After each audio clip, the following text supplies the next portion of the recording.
Olá, pessoal. Hoje a gente vai falar um pouquinho sobre o E-Social, que é aí a nova obrigação que o governo traz para as empresas. É um grande desafio e a gente hoje vai entender um pouquinho o que a gente vai ter de desafio para as empresas no decorrer aí da implementação e do início do projeto, que é a parte que acho que vai ser mais trabalhosa para as empresas. Como a gente pode ver aqui no slide, o E-Social ele faz parte de um projeto do SPED. Hoje a gente já tem o SPED fiscal, o SPED contábil, e ele vem como o SPED mais oneroso e complexo para as empresas. Ou seja, não é uma coisa que vai ser feita da noite para o dia, exige muito preparo das empresas, até porque as fiscalizações vão passar a ser muito mais constantes e até mesmo em tempo real, online. Como a gente pode ver no slide, não é só um único departamento que vai estar impactado por essas alterações. Nós temos o setor de RH, que vai ser o principal impactado no início, mas a gente também vai ver o jurídico, a área de cadastro das empresas, o financeiro, o contábil, o próprio fiscal e o TI, como aí uma ferramenta muito importante para desenvolver o sistema dentro das empresas. Os órgãos do governo que vão ter acesso a esses dados são basicamente a Receita Federal e o INSS dentro dela, a Caixa Econômica Federal, o Ministério do Trabalho e Emprego e o TRT no módulo que provavelmente vai entrar futuramente, que é o módulo de reclamações trabalhistas, que na primeira versão, que vai começar agora no ano que vem, não está previsto. Não tem layout definido ainda. O que a gente pode falar sobre o E-Social? O E-Social surgiu em 2009. Nós temos um grupo piloto que acompanha o desenvolvimento desse layout, de como vão ser pedidas as informações dentro desse sistema. Em 2009 começou com a ideia de que ia ser pedido os últimos 30 anos das empresas nesse layout, o que, obviamente, é irreal, considerando que a maior parte das empresas não tem condição de levantar essas informações dos últimos 30 anos. Já vai ser um desafio manter o de agora em diante no sistema, imagina levantar um passado tão distante. Nas discussões com o grupo piloto, surgiu essa necessidade de adequar o layout inicialmente proposto pelo governo. Foram algumas conquistas, tivemos algumas mudanças de layout. Hoje nós temos um layout um pouco mais enxuto, mas que provavelmente ainda vai ter ajustes quando for implementado pelo governo. Nesse primeiro layout que foi divulgado, a gente tinha a parte de gestão de terceiros, que a gente costuma chamar, dentro do E-Social. O que seria essa gestão de terceiros? Todas as notas fiscais que você emitiu ou quando você foi tomador de serviço e você recebeu dos prestadores de serviço, você vai teria que informar no E-Social. Essas notas têm um controle muito complicado dentro das empresas, porque normalmente é um setor extremamente descentralizado, cada área é responsável pela sua contratação e é um dos maiores desafios da empresa. O grupo piloto conseguiu batalhar aí junto com o governo para tirar essa informação do E-Social. Mas as boas notícias duraram um pouco, porque o governo falou, preciso dessa informação sobre cessão de mão de obra de terceiros para fechar o meu INSS, a minha contribuição previdenciária.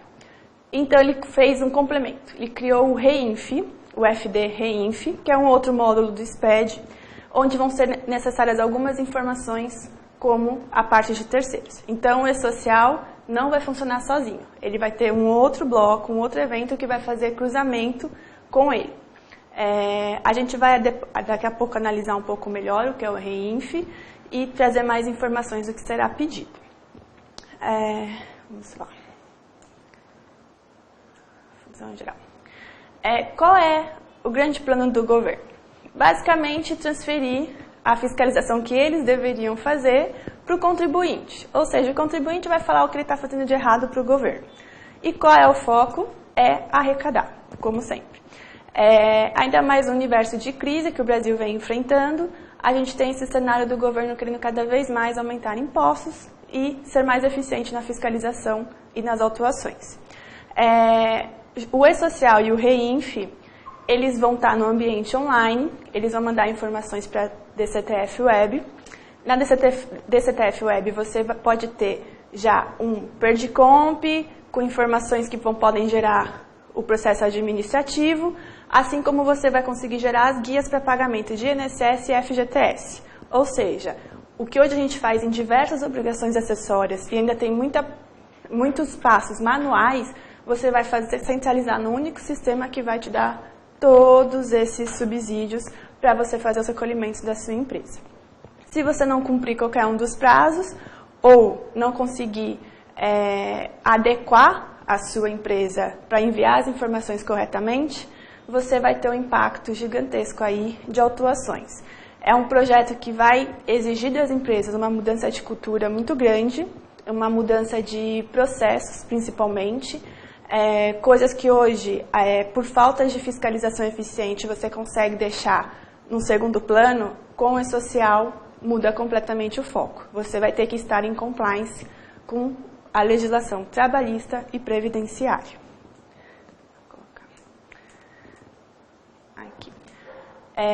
Aqui a gente tem o que seria o FD-REINF, para vocês analisarem quais são as principais informações que o governo vai pedir nessa obrigação que vai trabalhar junto com o E-Social. Na verdade, ele funciona mais como um desmembramento do E-Social para algumas informações de retenção. Como eu disse, a parte de gestão de terceiros vai estar embutida nesse evento. E aí a gente tem um risco muito grande, porque a empresa que toma o serviço e a empresa que presta o serviço com a cessão de mão de obra vão ter que informar os mesmos dados. E isso vai ser muito fácil para o governo fazer o cruzamento. Então, se eu tiver qualquer erro de informação, isso já pode gerar um questionamento ou até mesmo uma autuação, caso já não tenha mais como prestar esclarecimento sobre o que foi feito incorretamente. Outra coisa que a gente vai ver no REINF é a parte da desoneração da folha, que é abrangida pelo E-Social, tem uma parte da informação que é necessária para o cálculo do INSS, que vai estar lá, e tem a parte que vai ficar como retenção, que é o recolhimento sobre faturamento, dentro do REINF. Outras coisas que foram colocadas dentro do REINF, que até então não tinham sido divulgadas pelo governo no E-Social, até porque eles não têm uma relação direta com a parte trabalhista e previdenciária, é a parte da CSLL e do PIS, COFINS e do IR, em alguns pontos, que envolve muito mais a parte contábil das empresas. Ou seja, você vai ter aí um cruzamento do que é a sua conta analítica contábil com o que você enviou de informação no seu E-Social e em outras obrigações da Receita.